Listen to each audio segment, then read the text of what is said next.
नमस्कार दोस्तों। अगर ये कहानी आपको अच्छी लगती है तो प्लीज़ एक लाइक शेयर और सब्सक्राइब ज़रूर करिए। नमन न्यूयॉर्क अपने बिजनेस मीटिंग के लिए गया था और अब वहाँ का सारा काम ख़त्म करके आज इंडिया लौटा था। नमन मुंबई एयरपोर्ट पर इंतज़ार कर रहा था अपने ड्राइवर का, क्योंकि उसके ड्राइवर ने बोला था कि वो एयरपोर्ट पिक करने के लिए आने वाला है। काफ़ी टाइम हो गया था लेकिन वो नहीं आया था और ना ही उसका कॉल लग रहा था।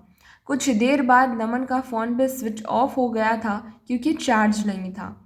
इंतज़ार करते करते बहुत टाइम हो गया था, तो नमन ने सोचा कि वो टैक्सी से ही चला जाए। फिर वो अपना सारा सामान लेकर एयरपोर्ट से बाहर निकला और टैक्सी की राह देख रहा था कि कोई आए। तभी एक टैक्सी आते देख नमन उसे हाथ दिखाकर रोका और जैसे ही बैठने गया तो एक लड़की दूसरी साइड से टैक्सी में बैठ गई। नमन ने कहा कि ये टैक्सी उसने रोकी है, तो वो बोली, तो क्या हुआ, बैठी तो मैं पहले ना, आप दूसरी टैक्सी ले लो। नमन फिर उससे कहा कि आपको किस तरफ जाना है। उसने कहा, मैं कहीं भी जाऊं, आपको उससे क्या मतलब। उसका ये सब सुन के नमन को थोड़ा गुस्सा आने लगा। एक तो मैं कब से इंतज़ार कर रहा हूँ, ड्राइवर नहीं आया मेरा, और ये इधर मुझसे बहस कर रही है। फिर नमन भी टैक्सी में बैठ गया और बोला, भैया चलो। वो लड़की ज़्यादा कुछ नहीं बोली और आगे चल के उसका घर आ गया, तो वो नमन से पहले ही उतर गई और नमन आगे निकल गया टैक्सी में। फिर जब नमन को प्यास लगा तो वो पानी पीने के लिए पीछे वाली सीट से पानी की बोतल लेने गया, तो देखा उधर एक छोटा सा हैंडबैग पर्स था, जिसमें एक पैन कार्ड, आधार कार्ड और एक छोटी सी डायरी थी। वो पर्स उस लड़की का था। नमन ने ड्राइवर को बोला कि देखो, ये उस लड़की का पर्स इधर छूट गया है, तुम इसे पुलिस स्टेशन में जाके जमा कर देना। फिर वो ड्राइवर बोलने लगा कि नहीं साहब, नहीं पढ़ना चाहता ये पुलिस स्टेशन के चक्कर में। वो 10 सवाल पूछते हैं, बार बार पुलिस स्टेशन बुलाते हैं। मैं ठहरा एक ड्राइवर, दिन भर गाड़ी चलाने की कुछ पैसे कमाता हूँ, अगर पुलिस स्टेशन के ही चक्कर काटते रह गया तो खाऊंगा क्या। साहब, ये काम आप ही कर दो, आप पुलिस स्टेशन जाके उसे जमा कर देना। फिर नमन ने सोचा कि ठीक है, मैं एक जिम्मेदार नागरिक होने के कारण ये तो कर ही सकता हूँ। और फिर नमन का घर आ गया। नमन ड्राइवर को उसका भाड़ा देकर उतर गया। नमन के घर में नमन के अलावा उसके मम्मी पापा रहते थे। नमन उनसे मिला, उनका हालचाल लिया और पूछा कि ड्राइवर आया क्यों नहीं एयरपोर्ट पर मुझे लेने। तो माँ ने बताया कि रास्ते में गाड़ी खराब हो गई थी, तो उसने तुम्हें कॉल किया लेकिन तुम्हारा फ़ोन ऑफ था। जो उसने घर पर कॉल करके बताया कि वो गाड़ी ठीक करने के लिए जा रहा है।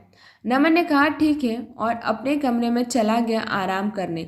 जब नमन शाम को सोकर उठा तो अपना कमरा ठीक करने में जुट गया, क्योंकि बहुत बिखरा हुआ था। तभी नमन को वो उस लड़के का पर्स दिखा जो उसने गाड़ी में मिला था।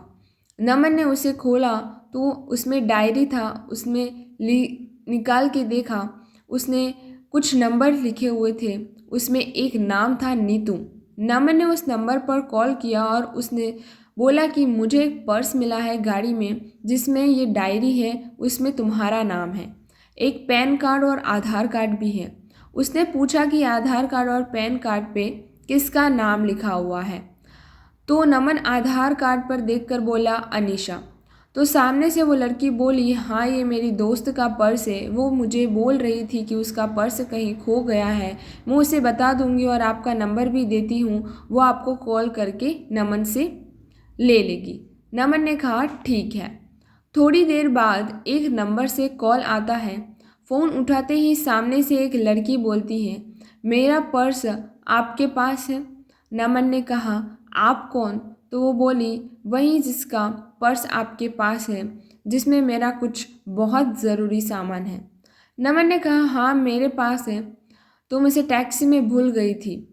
वो बोली, हाँ, कल आप मुझे दिल्ली कैफ़े में मिलकर उसे लौटा सकते हो। मैंने कहा हाँ। वो थैंक यू बोलकर कॉल रख दी। अगले दिन नमन कैफ़े उसका पर्स लौटाने के लिए आया। नमन सही टाइम पर पहुंचा, लेकिन अनीशा लेट थी। नमन रुका था उसके लिए। कुछ देर बाद वो आई। आज वो बिल्कुल अलग ही लग रही थी कल से। उसके लंबे घने बाल थे जो खुले हुए थे। उसके सफ़ेद और नीले रंग का सलवार कुर्ता पहना था। कानों में सुंदर से झुमके भी थे। नमन उसे बस देखता ही गया और धीरे धीरे नमन भी की तरफ चली थी। नमन का ध्यान ही नहीं था, बस वो देख ही रहा था। फिर वो बोली, हेलो, ध्यान कहाँ है आपका? मैं कुछ पूछ रही हूँ। तो नमन जल्दी से उठ गया और बोला, हाँ आओ, मैं तुम्हारा ही वेट कर रहा था। वो बोली, हाँ सॉरी, मुझे थोड़ा लेट हो गया। नमन बोला, कोई नहीं, ठीक है। फिर नमन ने कहा, कॉफ़ी? वो बोली, सॉरी अभी नहीं, मैं थोड़ी जल्दी में हूँ, आप मेरा पर्स दे दो मुझे। नमन ने कहा, हाँ मैं दे दूँगा, बैठो तो कुछ देर बात तो कर सकते हैं। वो बोली, ज़रूर, लेकिन आज नहीं, फिर कभी। मैंने कहा, ठीक है, लेकिन याद रखना अपनी बात, अगली बार साथ बैठकर कॉफ़ी पीना पड़ेगा। फिर मत कहना आज भी जल्दी में हूँ। वो बोली, हाँ ठीक है, अब मेरा पर्स दे दो। नमन ने उसका पर्स दे दिया और बोला, मैं तुम्हें कॉल कर सकता हूँ ना अगली बार मिलने के लिए? वो बोली, हाँ, और चली गई। नमन कुछ देर वहाँ रुका और फिर ऑफिस चला गया। नमन पूरी रात अनीशा के बारे में सोचता रहा। नमन उसे भूल ही नहीं पा रहा था। नमन को उसकी एक एक बात याद आ रही थी। अगले दिन नमन ने कुछ दोस्त मिले और वो उसे बोलने लगे कि चल आज पार्टी करते हैं, बहुत दिन हो गए हैं हम दोस्तों के साथ में पार्टी नहीं किया है। नमन ने कहा, ठीक है, सब चल रहे हैं तो मैं भी चलता हूँ। फिर वो 5 दोस्त एक क्लब में गए। सब वहाँ बहुत नाचे साथ में, फिर थोड़ी ड्रिंक भी किया। तभी नमन की नज़र एक लड़की पर गई जो लगातार बहुत ड्रिंक कर रही थी। नमन ने ध्यान से देखा तो वो और कोई नहीं, अनीशा थी। आज वो बहुत ही अलग लग रही थी। कहाँ उस दिन जब वो नमन से मिली तो सलवार कुर्ते में आई थी और आज वो शॉर्ट्स और टॉप में और ड्रिंक कर रही थी। नमन तो बिल्कुल चौंक गया उसे देखकर। नमन उसके पास जा ही रहा था कि उसे बात करने के लिए, तब तक वो उसके दोस्त उसका हाथ पकड़कर डांस करने के लिए गए। नमन की नज़र अनीशा पर ही थी, लेकिन थोड़ी ही देर में वो वहाँ से कहीं चली गई। फिर नमन ने उसे क्लब में इधर उधर ढूंढा, लेकिन वो नहीं मिली। घर जाकर नमन उसे कॉल किया, वो कॉल भी नहीं उठा रही थी। नमन उसे बहुत बार कॉल किया, लेकिन उसने नमन का एक भी कॉल का जवाब नहीं दिया। अगले दिन फिर नमन उसी टाइम पर क्लब गया ताकि अगर वो आज आई तो वो उधर ही उससे पूछ लेगा। नमन अंदर जाकर वेट कर रहा था, लेकिन वो नहीं आई। आज फिर नमन ने उसे कॉल किया। इस बार उसने कॉल उठाया। कॉल उठाते ही नमन उसे पूछा, कहाँ हो तुम? वो बोली, क्यों, क्या हुआ? मैंने उससे बोला कि कल मैंने तुम्हें क्लब में देखा था, तुम हद से ज़्यादा ड्रिंक कर रही थी। क्या हुआ है तुम्हें? कोई किसी बात का टेंशन है क्या? वो बोली, नहीं, और कॉल कट कर दी। नमन ने फिर उससे कॉल लगाया और उसने कॉल नहीं उठाया। इस बार नमन वहाँ से घर चला गया। घर आकर उसने अनीशा को मैसेज किया कि अगर तुम्हें कोई किसी बात की टेंशन है तो मुझे बता सकती हो। उसका कोई रिप्लाई नहीं आया। 2-3 दिन हो चुके थे, अभी तक अनीशा ने कुछ नहीं कहा था। नमन फिर अनीशा को कॉल किया। उसने कॉल उठाया। नमन ने बड़े आराम से बोला कि तुम्हें कुछ रिप्लाई नहीं दिया मेरे मैसेज का। वो चुप ही थी। नमन ने फिर बोला, ऐसे चुप नहीं रहो, कुछ बोलो, कुछ परेशानी हो तो बताओ, मैं तुम्हारी मदद कर सकता हूँ। फिर नमन ने कहा, अच्छा चलो कल उसी कैफ़े में मिलो, तुम्हारी कॉफ़ी बाकी है एक मुझ पे। वो हाँ ठीक है बोलकर कॉल रख दी। नमन बड़ी बेचैनी से कल का इंतज़ार कर रहा था। अगले दिन वो सुबह सुबह उठा, अच्छे से तैयार होकर अनीशा से मिलने के लिए निकला। आज नमन कुछ टाइम से पहले आकर इंतज़ार कर रहा था। थोड़ी ही देर में अनीशा आई। वो बहुत सुंदर दिख रही थी। आज उसने जींस टॉप पहना था और बाल वैसे ही खुले थे वो जैसे आगे जा रही थी। चल के उसके बाल उसकी आंखों की तरफ आ रहे थे और उन्हें ठीक करती हुई आ रही थी। वो आ के नमन के सामने वाली कुर्सी पर बैठ गई। वो शांत थी। नमन ने पूछा, कॉफ़ी? मुस्कुरा के बोली, हाँ। नमन ने वेटर को कॉफ़ी के लिए बोला और अनीशा ने बोला, चलो अब बताओ क्या बात है जिससे तुम परेशान हो? पहले तो वो कुछ नहीं बोल रही थी। फिर नमन ने कहा, बोलो कुछ तो बात होगी। मैं मुंबई में अकेली रहती हूँ, यहाँ पे मैं करियर बनाने के लिए आई हूँ। ये बोलते बोलते वो चुप हो गई। मैंने कहा, हाँ आगे बोलो, इसमें क्या हुआ? ये तो अच्छी बात है, तुम अपने करियर पर इतना ध्यान दे रही हो। फिर वो बोली, लेकिन अब नहीं हो पा रहा है, मैं काम में बिल्कुल ध्यान नहीं रहता। मुझे अपने बॉस से बहुत बार डांट सुननी पड़ती है और उसने तो ये तक कह दिया है कि ऐसा ही चलता रहा तो वो मुझे नौकरी से निकाल देंगे। 2 महीने पहले ही मेरा प्रमोशन हुआ है। मैं उससे पूछा ऐसा क्या हो गया कि तुम इतनी परेशान रही हो। वो चुप हो गई फिर थोड़ी देर बाद बोली मुझे कैंसर हो गया है। ये सुनकर नमन घबरा गया। आगे वो बोलती है 2 महीने पहले मैं चेकअप करवाया था तो डॉक्टर ने बोला था कि मुझे कैंसर हो गया है। अभी सेकंड स्टेज पर हूँ। ये सुनकर मैं तब से परेशान रहती हूँ। कैसे मैं करूँगी, इस दुनिया में कोई नहीं है, बचपन से ही मैं अनाथ हूँ, बस कुछ ऑफिस के दोस्त हैं। मैं ये बात ऑफिस में नहीं बता सकती, अगर बॉस को पता चला तो वो मुझे यहाँ नौकरी से निकाल देगा। 3 महीने पहले ही मेरा प्रमोशन हुआ है, मुझे हैंड ऑफ द डिपार्टमेंट बनाया है और ये सब हो गया। अब क्या करूँ, कुछ समझ नहीं आ रहा है। ये सब सुनकर नमन ने धीरे से उसका हाथ अपने हाथ में लिया और बोला तुम अकेली नहीं हो, मैं तुम्हारे साथ हूँ। वो चुपचाप नमन की ओर देखने लगी। नमन ने कहा हाँ तुम सही सुन रही हो, मैं उसी दिन से तुम्हें पसंद करने लगा था जिस दिन तुम्हें अपना पर्स लेने के लिए मुझसे मिलने आई थी। ये सुनकर उसने अपना हाथ पीछे कर लिया। नमन ने पूछा क्या हुआ, हाथ क्यों हटा लिया तुमने। वो बोली नहीं ये सब ठीक नहीं है, मेरी ज़िंदगी का ही भरोसा नहीं है और मैं तुम्हें मेरी वजह से कोई परेशानी नहीं दे सकती। नमन उसे प्यार से समझाया कि नहीं, तुम मुझे कोई परेशानी नहीं दे रही, मैं तुम्हारा ध्यान रखना चाहता हूँ, तुम्हें अपनी ज़िंदगी का हिस्सा बनाना चाहता हूँ, मैं हमेशा तुम्हारा साथ रहूँगा, कभी तुम्हें अकेला नहीं छोड़ूंगा। वो बोली नहीं तुम समझो, कल को पता नहीं मैं रहूँ या ना रहूँ, तुम क्यों खुद को किसी की परेशानी में डाल रहे हो।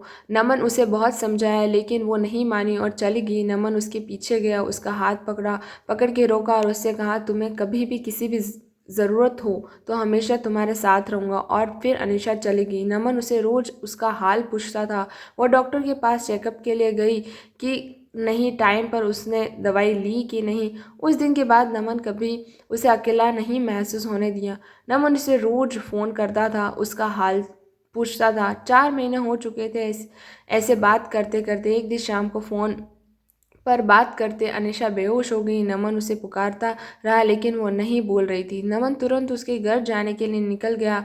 उधर पहुंचा तो देखा कि अनीशा के घर पर कोई नहीं था। फिर उसके पड़ोसियों ने पूछा तो पता चला कि वो हॉस्पिटल लेकर गए हैं।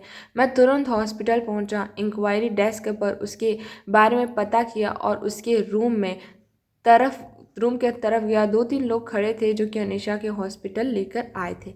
नमन उनसे पूछा कि क्या हुआ अनीशा को, तो बोले कि अनीशा अपने घर पे बेहोश हो गई, गिर गई थी। वो तो उसके घर का दरवाज़ा थोड़ा खुला था तो एक बच्चे को बॉल खेलते खेलते उसके घर में चला गया तो हमने जाकर देखा बेहोश पड़ी थी।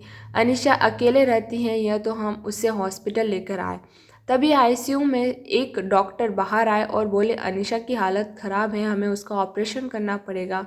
नमन ने कहा ऑपरेशन के बाद अनीशा बिल्कुल ठीक हो जाएगी ना। डॉक्टर ने कहा अभी कुछ बोल नहीं सकते। नमन ने कहा डॉक्टर आप ऑपरेशन की तैयारी कर लीजिए और पैसे की कोई फिक्र ना करें। ये सुनकर डॉक्टर चले गए। पूरे 5 घंटे बाद ऑपरेशन रूम से डॉक्टर बाहर आए। नमन जल्दी से डॉक्टर के पास गया और पूछा अनीशा कैसी है। डॉक्टर ने कहा ऑपरेशन सक्सेसफुल हुआ, घबराने की बात नहीं है कुछ। नमन की जान में जान आई। उसने पूछा क्या मैं अनीशा से मिल सकता हूँ। डॉक्टर ने कहा अभी नहीं, कुछ देर बाद। नमन ने कहा ठीक है। फिर नमन बाद में अनीशा से मिला। वो नमन को देखकर रोने लगी। नमन उसके पास बैठा। उसने कहा कि बोला था ना मैंने, मैं हमेशा तुम्हारे साथ रहूँगा। ये सुनकर अनीशा और रोने लगी। नमन उसे चुप कराया और कहा अभी अभी तुम्हारा ऑपरेशन हुआ है, ऐसे में तुम्हारे रोना नहीं चाहिए। हम दोनों बहुत देर तक एक दूसरे के हाथ पकड़ के बैठे। फिर वह दोनों घर आए। नमन उसका बहुत ध्यान रखता था। नमन ने अनीशा के बारे में अपने घर वालों को बता दिया तो अब वो अनीशा के साथ ही रहता था, उसका ध्यान रखता था। अब अनीशा पूरी तरह से ठीक हो गई। तब दोनों ने शादी कर ली और हमेशा के लिए दोनों एक साथ हो गए। धन्यवाद।